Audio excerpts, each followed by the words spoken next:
Now, let's go on. Not only who God is, what God has decreed, what God has done in history, in the gospel, and in you, but what God will do. This is something that I, as a Christian of many, many years, over 30 years, if there's any truth that I have to remind myself of, it's this one, more than any other truth. You know, people will say, you know, this is the only life you get. You can't hit replay. You can't hit replay. This is the only life you get. That's true. But this is not as good as it gets. What is waiting for us? Future grace. 1 Corinthians 2:9, things which eye has not seen and ear has not heard, and which have not entered into the heart of man, all that God has prepared for those who love Him. And don't you dare, because I will come down there and I will whip you. Don't you say, there's the key for those who love Him, and I don't love Him perfectly. Will you just stop it? Stop it. Stop doing that. He doesn't love you because your love's perfect.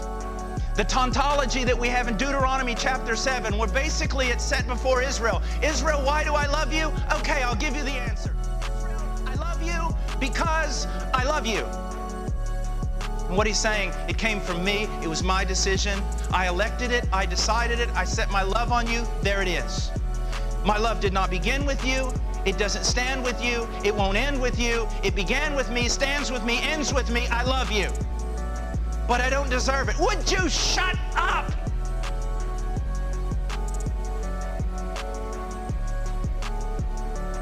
See, Jamie, you don't have to be cultured or intelligent to preach here. I'm evidence. Quit it. There's a counseling, well, it's a funny thing on YouTube my wife showed me the other day, and she loves it because the person comes into this counselor and they tell all the problems, and the counselor says, well, I can answer this in 2 words. Stop it. Stop it.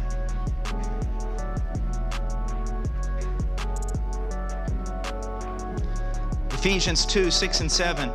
And raised us up with Him and seated us with Him in heavenly places in Christ Jesus, so that in the ages to come, what?